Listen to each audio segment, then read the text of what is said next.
to spend time in, and maybe you want to live there, and maybe you want to buy a house there, but if it's got all of those cool things happening, like Optional Point's a good example. I mean, they don't care about value of housing because it's like government owned, but the first thing that ever went in there was a cafe, and then a farmer's market, and then they built a house. Because the whole point of their initiative is they bring things that bring people together into the area that you want to be there for before they give you a reason to live there. Visit, live. That way, not the other way around. And I mean, you can look at urban design examples around everywhere and see how they've built a space for people or for cars, so often for cars, or not for people, or retroactively trying to make, like, I mean, you would have seen, Albany is a really good example. So Albany was designed as businesses, cars, transport, and some people living somewhere, right? And that was kind of the focus of it all. And that's why footpaths are this wide, and you've got 5-lane roads, and it's like, what do you, anyway. They did in their massive mega centre, shopping centre there, in the car park, they tried to do a farmer's market. And it failed, like, within a couple of months. And then they had to reinvent it. And they tried to do a craft market, and again, it failed. Because it's like retroactively introducing these things to bring people together, which didn't consider the people in the area. Did they need a farmer's market? Could they not go to Coatesville Market once a month and just hang out there, which is just down the road? Ironically, they got the Coatesville Market person on board to run it, which I thought was just strange, but that's right. Whatever I was saying, yes, that one. I lost my tangent again.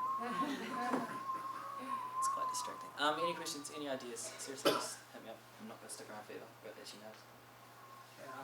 I'd just like to thank you on behalf of the entire class. Thanks for taking your time out to come out to us, and we learned a lot. Thank you. Cool. See you all on Saturday. Food space launch. We're going to have like 20 food trucks in Dawdy Street on the waterfront. It's free. I mean, the food's not, but it's free. I actually have one more question. Yeah, Sorry, even after you said that. I'll do this.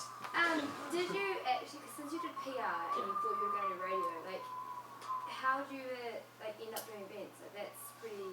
It's so everyone in our this is really bad in terms of you being first year students, but everyone in our office, apart from Simon, came on saying, I want to work for you for free. And now we all work for Simon. Well, together, but that's kind of how the structure works, right? The director owns the company, we're employed by him. I was working at 95 FM on Breakfast Show. I had 5-6 hours free a day because I only worked from 5 AM to 10 AM. And then I spent a lot of time doing prep and that, but it wasn't that important. And so I hit up Simon because he was a client, because he was buying advertising through the radio station. I hit up Simon and said, I really like Solid Park, I want to get involved in what you do. And I went and interned with them. 9 days later, the markets manager quit. And so I became the markets manager. Everybody who's come on since has been like, I like what you do and I'll do it for free. And they come on and it's like, well, actually, we need you to stick around more than you are at the moment. And in order to do that, we need to pay you. So I got into it because I just saw what was happening at Solid Park. And because we only just realised recently that the visibility of Fresh Concept in the world is really minimal. And people just think, oh, you do Solid Park, or oh, you do events, or oh, you do that. Where we do so many more things. So I came to them in the notion of, oh, your events coming to do Solid Park. Solid Park's cool. Can I help out? And now I do all kinds of crazy things in a day. Yeah, so that's how I got to it. I've worked in the radio. I've done brief stints in PR agencies, which I didn't like. Some people do. I personally didn't. And again, it came down to that idea of like clients representing brands and money wasn't for me. And for some people it is. And it'll get you through life and you'll have a lot to do and you'll be really busy and you'll make money and you'll have great career prospects and you'll move through the world and you'll do different things and you'll do interesting things. But for us, the reason we say it's placemaking is because places people and communities, and that's who we work for. Man, I get sidetracked easy, I haven't lectured in a while, so yeah. Your attitude to study is similar to mine. The wrong one, that whole, the wrong one. like, oh, do I really need a bit of paper to tell people that I'm smart or what? And it gets, okay, for me it was really scary because it's like Bachelor of Communication Studies. Yeah. There were 5,500 people in my course. That's 5,500 pieces of paper that match Yes. the same at the end, Exactly. and a debt and all of those things. And I did PR, and there were like 60, I think we ended on 40, but there were like 40 people in my class and 4 dudes. Like, I was going into a world of work where I was told from the get-go that I'll get hired because I'm like biologically equipped to get hired. Like, which is crazy for me to think. But having done my degree, not only it's that cliche thing of, yeah, you spent 3 years dedicated to a thing and that looks good to an employer, but mostly it exposed me to so many different things. And I harnessed the fact that I didn't like the idea of university to explore university to the point that I learnt a lot. So if you're not sure what you want to do and you're not sure that the paper's for you, try other things. If you have the flexibility within the paper to do so, I'm not sure how it works, but if your degree lets you do minors in animation, then do that.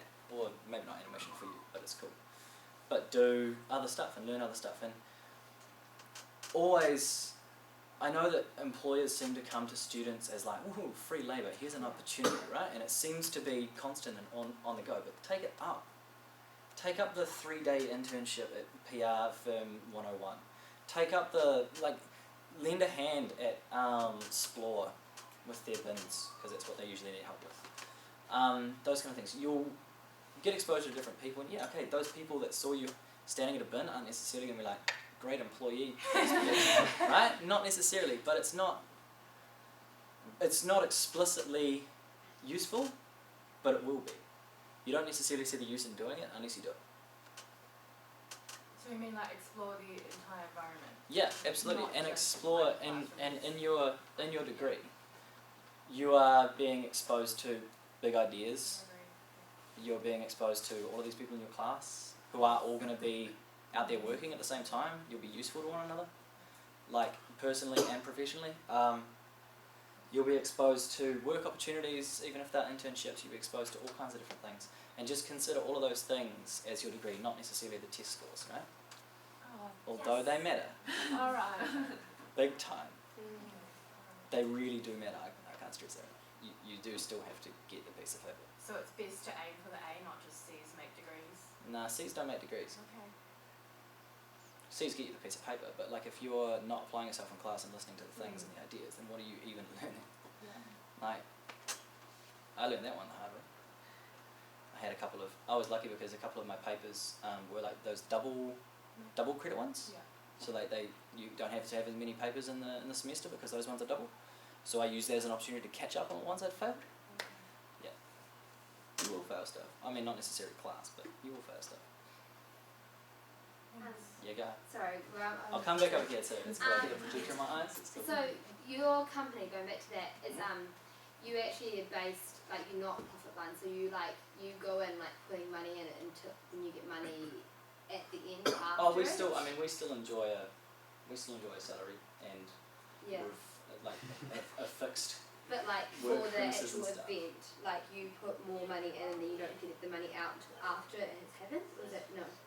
Yeah, I mean, business wise, like I won't necessarily go into Yeah. business with it all, but yeah, I mean we don't go into any job thinking like I wouldn't turn down a project over another one because the profit margin was larger. Put it that way. Yeah, yeah. In my world, we do both, and that one having a higher profit margin than that one helps us kind of do this one Even better, that, yeah. you know, and it evens out. And yeah, we all get paid at the end of the week, which is awesome because I can eat and have a roof and all those things. But like, yeah, if I was doing the Heineken Light Cube in Britomart at the moment to launch Heineken Light, Heineken do light beer now.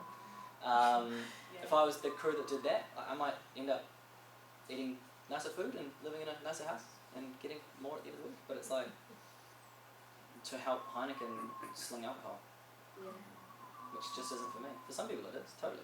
Save some money in booze, you know, particularly in a country like New Zealand. But it's just not for me.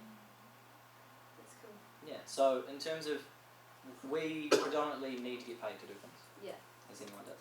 But we're in a fortunate position in that most of the people, like I say, who are doing it and there's all them logos up, they all have budget to do so.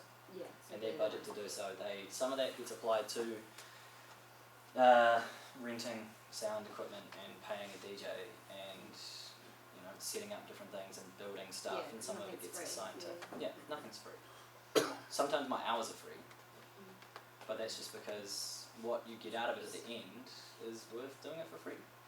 Just like right now, if there's an internship opportunity or a volunteer opportunity or something, yeah, okay, you're not going to get paid, but you'll get something out of it. Which is why I say, find out what is lacking in your community to get people together and do it. And if you need help, tweet me, or text me, or come and see me face to face and have a person conversation. But yeah, there's opportunity. You don't necessarily have to get paid to do a good thing. And for the most part, if you're out there trying to get paid, you won't be doing a good thing. It's so preachy, yeah. Alright,